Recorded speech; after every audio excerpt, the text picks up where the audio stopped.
If there's one thing I teach, and I want to remind you of it, it's really simple. Getting things is not going to make you happy. That's good news in a tough economy. It's a good reminder. It doesn't matter what you get. Doesn't matter whether it be money or opportunity. All those things might excite you for the moment. Even a relationship, as magnificent it may be, might be exciting for a while. But if you don't keep growing, that relationship isn't going to stay exciting. So the secret to real happiness is progress. Progress equals happiness. And if we can make progress on a regular basis, we feel alive. And that's why at the beginning of the year, we get this thing like, okay, I can have this fresh start. I can really do what my soul desires. I could expand. I could grow. I could improve. I could change. Or maybe better than change, I could progress.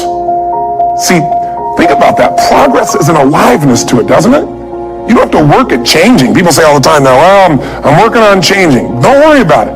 You don't have to work on changing. Change is automatic. Your body's going to change whether you want it or not as the years go by. And no matter how hard you work, there's going to be some changes going on there. The economy is going to change no matter what you want it to do. The weather is going to change. Relationships are going to change. Everything in life is always changing. We don't have to work on change. Change is automatic, but progress is not. So if you want to make real progress, then you really got to look at your life in a different way. You got to say, I got to take control of this process and not just hope it's going to work out like people do who make a resolution. Because really, isn't that what they're really doing at the beginning of the year? They're saying, well, here's my resolutions for the year, and they really basically tell you their wishes. It's their wish list. It's what they hope it all comes together. And then they call it a resolution, but they don't know what a resolution is. When you resolve something, to have a resolution is to resolve it. When you resolve, this is how it's going to be. That's when you cut off any possibility except the thing you've committed to. It's like the old adage, if you want to take the island, you burn the boats. Because when you burn those boats, there's no going back. You're going to find a way to make things work. And most people, they're stating what they hope will come together, and if it doesn't happen, then they're disappointed, but they're not too disappointed because they're not too vested. What does it take to successfully create a lasting change in your life? To not only have a New Year's resolution you follow through on, but really have a lasting change? Well, the first step for lasting change is very much like making a New Year's resolution. Fundamentally, it's the same. The first step is you got to have a vision for what it is you really, truly want. Not what you think you want or what you should have. I mean, what are most people's New Year's resolutions? I'm going to stop eating sugar. I'm going to stop smoking. I'm going to lose 10 pounds. The problem with that is it's not very inspiring for most people. It's not telling you what you're going to get. It's only what you're not going to do. And it's kind of hard to have you move forward with that. A vision is about what you're here to create. A vision that really works is one that excites you. If you say, well, my resolution, my goal, my outcome for this month, this week, this year is to lose X number of pounds, that's okay, but it's not very compelling. It has to be a compelling vision. It's got to have something that has the power to pull you, not something you have to push yourself to do. Those are two different kinds of motivation. Push requires willpower, and willpower never lasts. What will last is pull. Having something so exciting, so attractive, something you desire so much that you have a hard time going to sleep at night and you get so up early in the morning to rock it and take it to the next level. That's what you're looking to create. And that isn't easy to get. But one of the reasons we do seminars and events, and we say, why do that? Why not just read a book or something? Is because when you get in an environment where you're with people that are being put in a peak state, like when you're going to a sporting event, if you watch a sporting event at home, it might have a certain level of excitement. But when you're in a stadium with 50,000 people, suddenly it has a whole different level of intensity. When we feel that. And the bottom line of our follow-through comes down to our emotional intensity. In a different state of mind, you're going to come up with a much better and a more exciting vision than if you're sitting on the couch going, okay, what are my new resolutions for this year? And you're doing it the morning after the new year has started, and you're a little inebriated, and the football game's on in the background. Probably not going to have the power of focus there. Probably not going to have the power of the energy to create something that's going to pull you for this year. And you got to do that. So it's got to be a vision that's compelling. Something that it's going to be a gift to make sure that it happens. And also, along with that compelling vision, you got to have strong enough reasons that you're going to follow through when the going gets tough. That's one of the biggest things missing for most people. They say, this is what I want to do. It's not very exciting. It's not very compelling. But most importantly, they don't have strong enough reasons to push themselves through what's going to be necessary to get that dream, to get that goal when the inevitable challenges come up. When you're starving, hungry, and you're trying to go on a diet, right? When you got no time and you're stressed out and you haven't worked out still, and that's what you're supposed to do. when the economy gets tight and what you thought you're going to do doesn't work, and so you give up on the goal instead of finding another way to get there. You don't let the fear take you over if you've got strong enough reasons. Those reasons can be positive, or those reasons can also be negative. They can be, if I don't do this, this is going to cost me. And if I do this, this is what I'm going to gain in my life. Reasons come first, answers come second. If you get a compelling vision and you got strong enough reasons that will push you through the tough times, you're going to do things other people don't do. Instead of collapsing, even if you get off target, you won't go, oh, I blew it. You'll get right back on target, make the change, make things happen. And I know you've done this in many areas of your life. Just think about it again. I'm not teaching you something really new here today. I just want to remind you of what your soul knows. You got to change, you got to improve, and you got to go through a simple process fundamentally to make that progress. First step, vision that's compelling. Second step, make sure that there's strong enough reasons to follow through. Third step, you got to review it and feel it every day. I mean, anything. Have you ever had this happen in your life? Has there been anything in your life that you've ever wanted so badly? You were so desirous of it. You had such a hunger for it that you couldn't stop thinking about it. Could have been a career move, could have been when you were a kid, a car, it could have been a relationship, it could have been anything, but you were obsessed. You wanted to make this happen. You wanted to attract this to your life. You just wanted something. And you didn't even know how to get it. But it was so compelling to you. You kept thinking about it every day, envisioning it, imagining it, feeling it. And then stuff happened. And suddenly you started to attract people or situations to your life, and it just came together. Like, you didn't even have a total plan. It was just that it was so a part of your focus with so much intensity and emotion so often that it sensitized you to notice anything that could get you there. There's a part of your brain called the reticular activating system. For short, we call it the RAS. That part of your brain determines what you notice in the world. And it's really important because when you set a goal, when you get really clear on a vision, there's strong enough reasons, and you review it enough, and it becomes a part of you, that part of your brain says, anything that relates to this, I need to notice. It's like, did you ever buy a certain kind of car, or maybe a certain outfit, and suddenly you see that car everywhere, or those outfits everywhere? You know, the cars were always around, but why do you see it now? Because your RAS knows this is important. This is part of my world now. Similarly, when you really get clear and it's compelling and you're reviewing it every day, you've got strong reasons, you're reviewing it every day and you're feeling it, the brain becomes incredibly acute at noticing anything to get you to move forward. And so that's the power of this. So, you know, what do people do with a New Year's resolution? They come up with something they kind of want. It's not a compelling vision. They don't really have strong enough reasons, and they never review it again until they notice that they broke what they said they really want to have make happen, because they didn't really resolve. If you resolve, you got the vision, it's compelling, you review it daily, and you feel it, you envision it, and you experience it. Simple as it sounds. Now, ultimately, what is this really about? Ultimately, if you're going to have lasting change in anything, you're really talking about just raising your standards. I mean, I always tell people, if you want to know how to change your life, I give it to you in 3 words, boring as it sounds: raise your standards. What does that mean? Corny as it sounds. Raise your standards. Oh, thank you for the breakthrough thought, Tony. I'm glad I wasted my time watching this little email with you. But think about it. Lasting change is different than a goal. You don't always get your goals, but you always get your standards. Maybe it would help you is to think about it this way. I try to explain standards to people with a different set of words. Think of it as everybody in life gets their musts. They don't get their shoulds. Like, think about it. Most people have a list of shoulds, don't they? Don't you have a list of the shoulds, things you should do, you should follow through on? I should lose some weight, I should work out more, I should make more calls, I should respond more rapidly to my email, whatever, you know? I should get into the office earlier, I should be, more confident, whatever your should list is. People love to have their should list be met, but it's kind of like New Year's resolutions. If it does, it's really exciting, but if it doesn't, which is most of the time, it's a little disappointing, but you kind of know it's not going to happen. But when you decide something is a must for you, an absolute must, when you cut off any possible, you say, I'm going to find the way, I'm going to make the way. Human beings, when they resolve things, when they make a real resolution inside themselves, which is they raise the standard, they make it a must, they find the way. Think about it in your own life. Haven't you had some area of your life where you raise your standard and your life has never been the same? Maybe at one time in your life you smoked cigarettes, or you did something and you did it for years and you kept trying to change it, and kept telling yourself, I should. And then one day something happened. Something just clicked you over. Something took you over that kind of tipping point. And inside yourself you said, no more. It was a very, very different experience, wasn't it? Something inside of you shifted. And what was a should became a must, and you've never gone back. Is there an area like that in your life you can think of?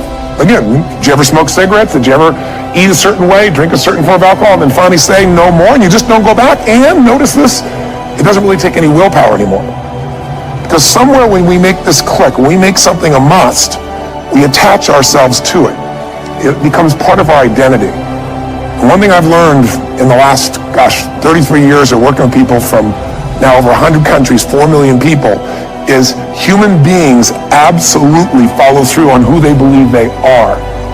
If you said to me, well, I'm really going to work hard to stop smoking, but, I've been a smoker my whole life, and I am a smoker. I know your days are numbered. You're going to be back smoking cigarettes again, because we all act consistent with who we believe we are. I tell people the strongest force in the whole human personality is this need to stay consistent with how we define ourselves. If you define yourself as somebody who is really conservative, you're not going to be crazy and act nuts unless you're really drunk or something, and then you can say it's the alcohol, when it's really just you finally getting permission to be yourself. The alcohol is your excuse. If you're a really crazy person, you act crazy, outrageous, playful. You don't act conservative because that's not who you are. Very often people say, well, I can't do that. I'm not that kind of person. And I always say to people, really, when did you define yourself? I mean, really, how many years ago did you come up with what you could and couldn't do in your life? How many years ago? Most people, if they really look at how they're living their life today, it's based on a set of standards, a set of beliefs that they made choices about 10, 20, 30 or more years ago. I mean, very often we made decisions in our youth or very young about what to believe, about what we were capable of, about who we are as a person, and that becomes the glass ceiling, if you will, that controls us.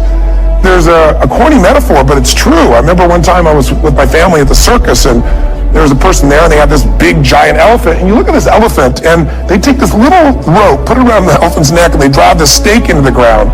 And I mean, you look at this and you know that elephant could rip down the entire tent with almost no effort. And yet the elephant doesn't struggle, doesn't try. Why? Because the elephant's conditioned. And they take that elephant and condition the elephant when it's a baby elephant. That's how they train him. When it's a little baby elephant and it doesn't have the power yet, they put a big rope around it and they drive this huge stake in the ground, and the elephant fights and fights and fights. And one day, finally, that elephant decides, I'm not capable of pulling this out. And once that becomes the definition of an identity of anyone, an elephant in this case, they don't even try anymore. It's just who I am, that's how it is, that's just the way it is in my life. I'd like to ask you to take a look at any place you've got a limitation and ask yourself, when did I decide to accept that limitation? And you may not even see it as a limitation, you might see it as just that's who I am. But so often in our lives, we've adapted to be a certain way so that we don't fail or so that people will like us or respect us, but it's not necessarily who we are. Joy comes when you're spontaneous. It's really hard to be truly happy when you're not being yourself. And most of us have no clue who we are. And so a big part of my work, if you've ever been to an event, is to get people to do things spontaneously without thinking, because that's when the real you shows up. That's when the energy comes alive. And when you do that, when you start to connect to your true nature, suddenly there's energy available for you to set a higher standard for what you want in your life. That's what this is really all about. And when I talk about standards, when I talk about, shoulds versus musts, think about your own life. I know there have been areas in your life where some point in time you just shifted and you raised the standard and your life changed. Because whatever people have their identity attached to, they live. We live who we believe we are. That's just how it works. It's just kind of like, I'll give you an example. Look at your physical body. Your physical body today is an absolute reflection of only one thing. Not your goals, not your desires, but your standards. The identity you have for yourself. If your standard is you're an athlete, then there's a certain amount of strength, a muscle tone, and energy that's available in your body on a regular basis because that's who you are. And so you do whatever's necessary to maintain that identity. Again, the strongest force in the human personality is this need to stay consistent with how we define ourselves. Because if you don't know who you are, you wouldn't know how to act. Once you lock in on that identity, your brain finds a way to keep you there. If you say, man, I'm overweight, I've always been overweight, I'm big boned, and that's the story you got, then you're going to always find a way to get back there. That's your settling point. That's your identity. That's where things lock in. If you see somebody who's in really great shape, you ask them, do you work out? You know the answer. Yes. How often? And they'll tell you 3 times, 4 times, 5 times a week, whatever. In a seminar, I'll ask people, who here works out at least 5 days a week? And I'm stand up. And you look around that room, and you know that they work out 5 times a week because you can see their body. You don't just get a result without some kind of action, without some form of ritual. Ritual meaning actions you do consistently. Now, do you think those people that are out there working out 5 days a week, do they have more time than you do? Or I have, or anybody else? Of course not. Is their life less busy? Of course not. It's just a must for them. They must work out that way, and they've made that turn in their life change. So I'm not saying you have to work out 5 days a week. I'm just saying whatever you really want, wants don't get met consistently. Standards do. Whatever you identify, this is who I am. And so it's not so much about changing your identity as there's expanding it.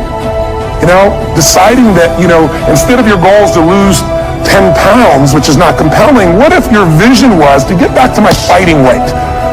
This year, this month, this next 90 days, I'm going to transform my body. I'm going to take on a new challenge. I'm going to find some technique or strategy. There's a million of them that can reframe myself where I want to feel younger, stronger, more vibrant than ever before.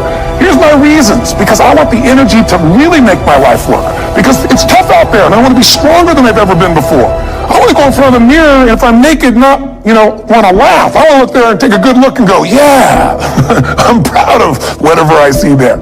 Whatever it takes, something's going to make you laugh, smile, something's going to tease yourself, but something's going to move you to another level. If you identify yourself in a new way and you own that every day, and that becomes the standard of how you live, you'll find the way to make that standard real. Money's the same way. Think about it. It doesn't matter what's happening, quote unquote, in the marketplace. People that make money find a way to make money no matter what, don't they? Most people's standard is to pay their bills. So that's what most people find a way to do, even when economic times get tough. Most people, if that's their absolute standard, they find a way. Some people's standard is pay their bills most of the time. And so most of the time they do. Some people's standard is not just to pay their bills, but to take care of their family and maybe even some of their friends. And they find a way. In fact, some people may be in a family where they don't have enough money. They barely have money to pay their bills. They work their guts out. And then somebody, their mother, their father, somebody else, their sister gets ill, and there's not enough money to take care of it. Nobody else has money in the family. They don't either, but they find a way to get that money to take care of their mother or father, don't they? And pay their bills. They never could do it before. Why? The situation made them raise their own standard. And not everybody does that. Somebody else in the family might have money and still not take care of their mother. It all comes down to the inner game, my friends. Changing your life is a change in the inner game.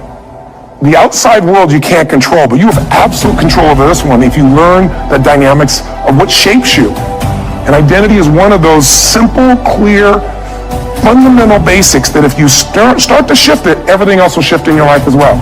Some people, by the way, have to have more than enough money to do what they want, when they want, where they want, with whomever they want, contribute the way they want. If that's their must, they find a way.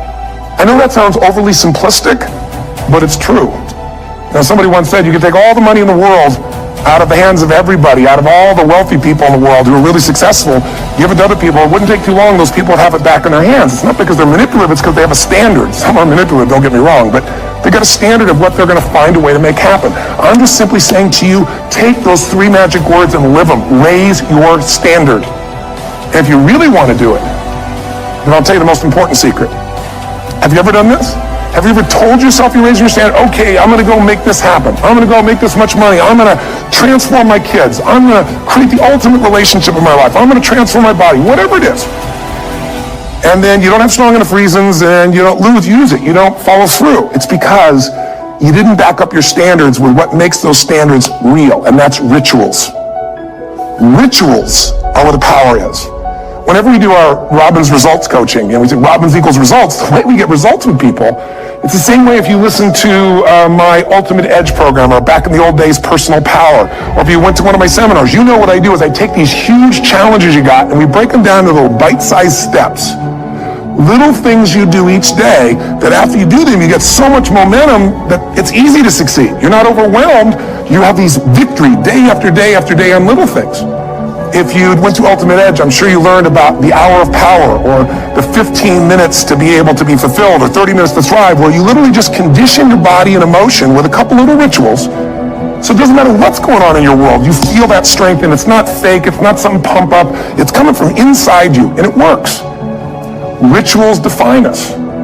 See, all the results in your life are coming from your rituals.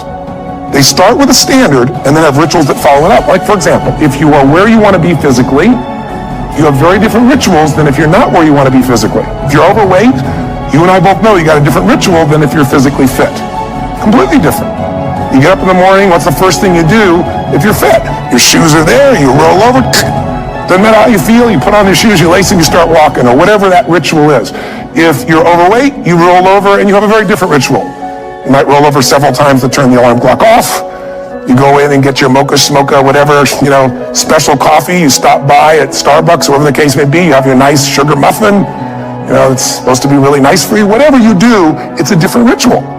If you have a great, passionate relationship, you have very different rituals in how you come home than if you have a lousy relationship.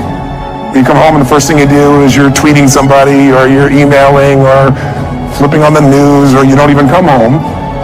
And what are the rituals? Whenever I study people that are successful, what I look for is what's the standard they hold themselves to, and then what are all those little rituals that add up? Because think about it. Success and failure are not giant events. They don't just show up.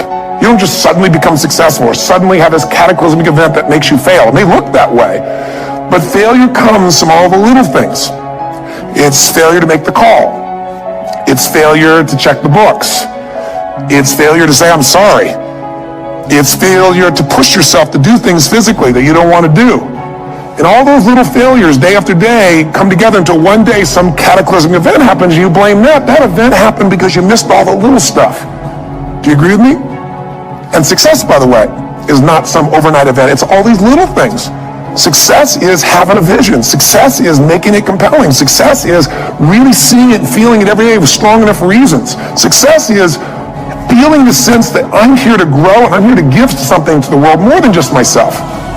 Success is caring about other people. Success is calling and saying, I love you in the middle of the day for no damn reason. Or sending a note. That'll change your relationship. Have a ritual of something funny, playful, or a surprise you do. How many relationships are dead today because they have no surprise rituals anymore? You need to have some rituals, some cool things you do that nobody else does that gives you a better life than anybody else has. All the little stuff. That's where success comes from. In business, it comes from delivering more than anybody could imagine. All those little things add up. People go, wow, that's who I want to do business with. It's true in any area of your life. So if you look at somebody who's really successful and you think, wow, I mean, they're so amazing, they're such a genius, you got to dig underneath and you got to remember something. People are rewarded in public for what they've practiced for years in private. Myself and my business people say, how do you get up and speak? And you have no notes and you go for 3 days and nights and the room is like, everybody's wired. It's incredible. It's like a rock concert. How do you do that? How do you have that confidence? Well, and it's not confidence, it's experience now. But I did so much behind the scenes and I still do to make things right.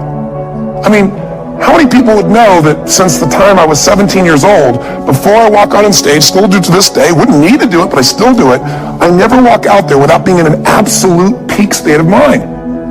There are days my back is hurting, my throat was hurting, or I may have had a challenge, or my father passed away, and I've still got to deliver for these people because my standard is give my all every time. Every event has to be better. Talk to anybody who's been to our events for 5, 10 years, some of our trainers, and they'll say, I don't know how he does it. He always finds a way to make it better. That's not an ego thing. That's a standard in me. I have to find the way. And my ritual, though, is I prepare, I think, I gather new information, I figure out how to put something across better. What do people need? I spend time with our customers. I see what's going on. And before I get on stage each time, I have this little ritual to put myself in a state of mind. And I did it starting like 17 years old. I started doing it. I'd say, I now command my subconscious mind. And I say this out loud several times, this little set of phrases, as an incantation to kind of condition my mind and body. And I'd say, I now command my subconscious mind to direct me in helping as many people as possible today by giving me the strength out. And look at the best in the world in anything. Tiger Woods, what's his vision? To win golf tournaments? No, to be the best that ever lived. That's his goal. That's his vision. But here's what's interesting. He backs it up with rituals. If you just have a vision and you don't have the rituals, stop lying to yourself. His rituals are, he started doing things nobody did before. He went and started lifting weights. Golfers lifting weights? No way.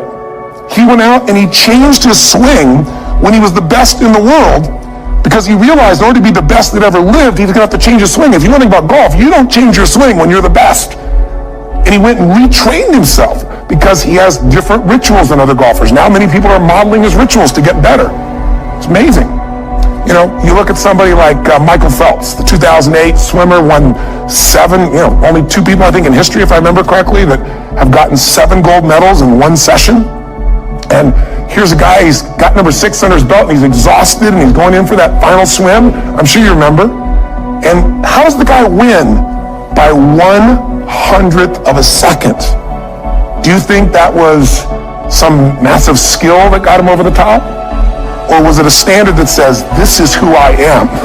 I am the champion, and no one is taking this from me. And somehow in those final milliseconds, 1/100th of a second, he pushed himself just beyond his competitor. But you know about Michael Phelps? What allowed him to be able to push beyond that moment is his rituals. Go study the guy. Most people who swim have these unbelievable workouts.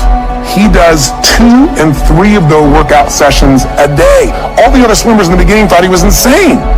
You're overtrained, you can't do that, it's not physically possible. But he had a standard and the rituals to back it up. So here's my final message to you, because I've gotten carried away. I thought I was going to send you like a 5-minute message, but as you can see, there's no script here. It's just me going a little crazy with you. But I want to really see you get what you want this year. Don't let this year be like last. And if last year was great, still don't let it be that way. Raise the standard. If your life is perfect and extraordinary, you darn well know you're not going to be happy unless you keep making it better. That's what makes us feel alive. It's not what we get that makes us happy. It's who we become and what we're able to give because we become more. That sense of contribution is what creates the deepest meaning. So here's my assignment for you if you want one. If you want to go from conversation to some action, here's a simple thing to do. What's an area of your life right now that you really want to improve? What's an area that's important to improve?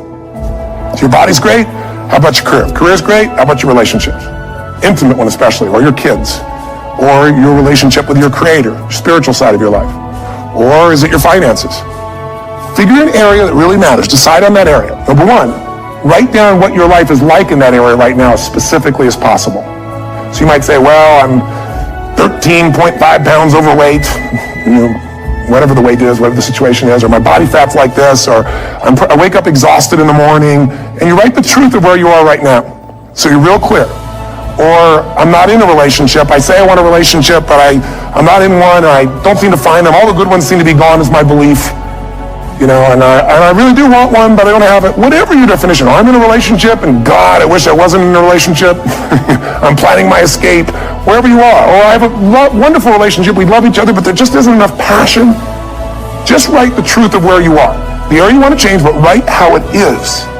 And then the second step is, this is where you got to be really honest with yourself. What are the rituals that have put me there? Because whatever results you're getting, even if you don't like the results, there's some rituals that are keeping you in that place. There's some rituals of what you eat or don't eat, how you move or don't move, how you sleep or don't sleep. There's some rituals in the lack of variety or spice or energy or focus in an area. There's something you're doing, and it's usually not one thing, it's a bunch of little things that you kind of do consistently whenever you think about getting in a relationship, whenever you think about working out, whenever you think about money. You get yourself in a state of overwhelm. You start thinking about all the things you can't control. Just write down all the rituals you have, and then here's the third step. What do you want? What's your vision? And be really specific. I want to be my fighting weight. I want to be the strongest I've ever felt. I'm going to turn my, whatever it is, be specific. And then, last step number 4, what are the rituals that will get you there? What would you need to do differently each morning if you're going to be that kind of energy, that kind of strength? How often would you work out? What days would you work out? What time? A ritual is something you do consistently, usually at a specific time, so it becomes automatic. Let me tell you something. Willpower doesn't last, but rituals can last a lifetime. I bet you have some rituals in your life right now you've been doing for years, even though some of them don't serve you. I'm just saying, wake yourself up. If you want a new year and a new life, you don't need to start on January 1st. Start today. Start with this little video. And just begin to see what happens and see how easy it is to just do a few little rituals. Don't do them all, just do 2 or 3 new things. And you know what happens? You'll get momentum. Because once you discipline yourself in one area of your life, you feel yourself doing it in other areas as well. I always say something that my original teacher taught me. I always remind people, there's always 2 pains in life. There's the pain of discipline, or there's the pain of regret. And Discipline weighs ounces, as my friend Jim Rohn taught me. Regret weighs tons. You don't have regret. So right now, what do you want to change? What's it really like? What are the rituals that got you there? That'll take a little homework. If you're not sure, ask the people around you. They'll tell you what your rituals are. What do I really want in depth? What are the rituals that will get me there? And then get yourself to start a few of those actions and lock them in place. So I can help you in any way. We're here as a company to support you. Come have an event with us. Come to Unleash the Power Within or Master University, or get a coach. You can get a free coaching session if you call our company and click on something on this. Will probably have something on it, or get a product. Or don't do anything with us, but do something with somebody, starting with you. If you make the changes in yourself, you're going to be proud this year, and no amount of money or accolades from other people can mirror the feeling of being proud of knowing you've taken back control of your life, or you've taken a great life to another level.